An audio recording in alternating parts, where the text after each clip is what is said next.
Thanks for joining me today in the Angry Teacher Educator Academy. Today we're going to be looking at some more of my favorites. The kids asked for it, I'm giving it. We're talking about 16 of my favorite poems. Hang around, we're going to learn today.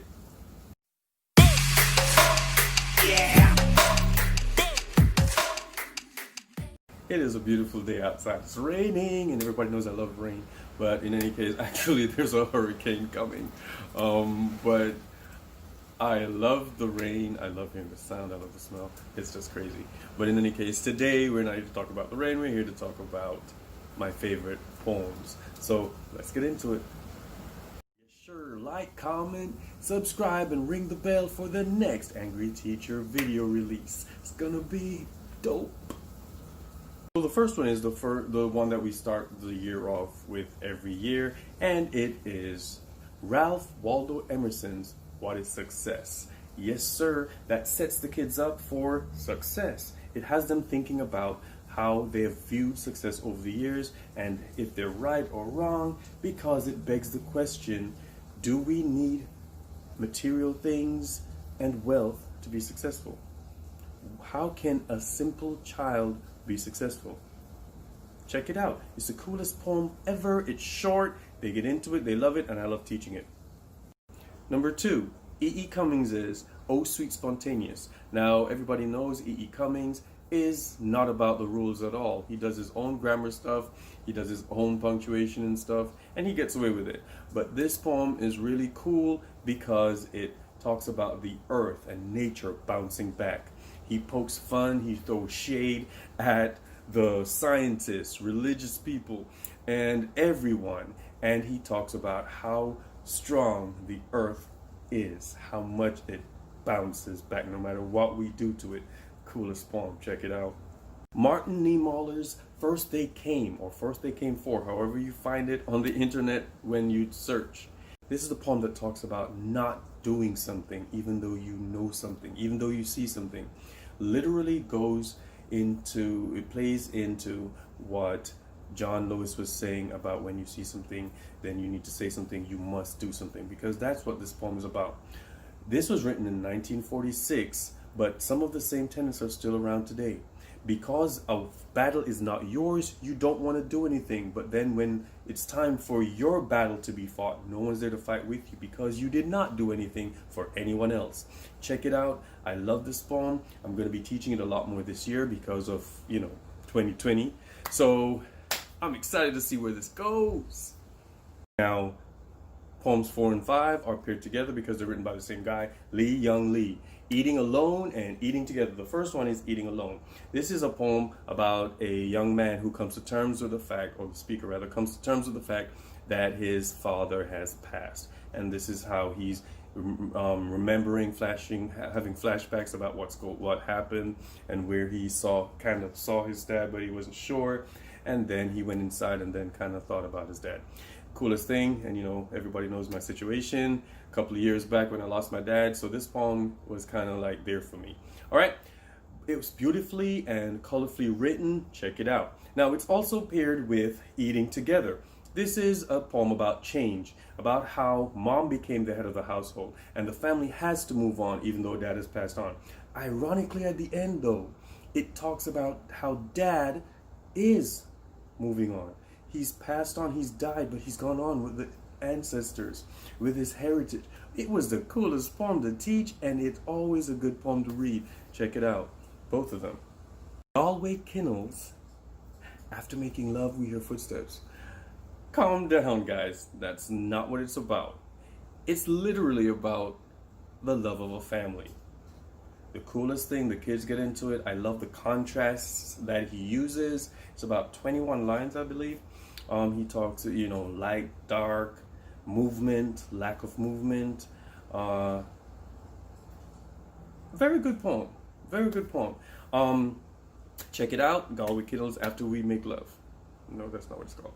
After Making Love We Hear Footsteps. I keep forgetting that part. All right, moving on. Number 7, Gary Soto's Mexicans Begin Jogging. Coolest poem. It talks about Gary Soto's experience, actually, in It identifies immigration issues in America. It identifies racist issues in America. It identifies suburban living and the hypocrisy of how America is with its immigrants and race relations, in all compounded in this little poem. And I love the contrast. I love the color. I love the beautifully written lines. Check it out. Numbers 8 and 9, because they're paired together, I'm going to throw them in together, okay? So there's this shepherd who loves his girl, or a girl that he claims is his. So he offers her all this stuff, and he thinks he got her, because this player got game, right? Christopher Marlowe's The Passionate Shepherd to His Love. When that was written, everybody loved it. And then his friend thought, let's be funny. So Sir Walter Raleigh wrote the nymph's reply to the shepherd. And when he did, the nymph was, hey, I don't love you like that, bro. You can't give me anything you've promised. You've lied. I've heard these lines before. And if you can do all of that, then I'll be with you. If we can live forever, then I'll be with you. But we can't live forever, so you know the answer to that. She shut him down. I love those two poems. They're pretty. I love teaching those two poems because the kids love it. And then they have to recite lines. Oh my God, it's the coolest things. Check it out. Geoffrey Chaucer's The Canterbury Tales. Very long work. I don't always teach all the different parts, but the prologue in itself is enough. The prologue is about 29 pages, but it is the coolest thing because it talks about humanity. It talks about the hypocrisy of the church. It talks about the hypocrisy of humanity. It talks about human nature. It talks about those who lack courage but need it. Those who lack morality but need it. It is a unique poem. I can't always teach it because it's very long, but when I do, the kids love it. I get into it again, and it just I don't know. It's just wonderful. Check it out. Robert Browning's My Last Duchess. Everybody loves this poem, and the way we do it, the way we discuss it, the kids get into it. Now, this is seemingly based on a real life situation about a crime of passion, and he wrote this beautifully. It's creatively done through Victorian characters, and you have to kind of decide who actually wins in the end. If there's a situation where somebody dies and somebody wins. But it is an awesome poem, an awesome dramatic monologue that the kids love, and I definitely love teaching it. I can't wait to get to the Victorian era every year to teach this poem. Check it out. Now, there's a student of mine, past student, I think 2008, and he doesn't know it, but he wrote 2 poems for me for a project that I've been using ever since, and they've impacted my kids so much. And one of them in particular impacts me a whole lot. Michael Duarte's Safe and Senior Year. These 2 poems are, once again, lumped together or coupled together because they are on the same sheet of paper and they came in at the same time. So we do Safe. That is special to me because it was an ode to me. I had an accident and Michael wrote a poem in response to this accident and how it happened. It was just crazy, and so that's always near and dear to me. The kids learn ode through this poem, and it also identifies irony. How you've prepared, you've done everything right, and still life slaps you in the face. But this is an awesome poem to read, and I'll provide it for you if you need to. Let me know, email me down below, and I'll give you access to all these poems. I'll send them to you, all right?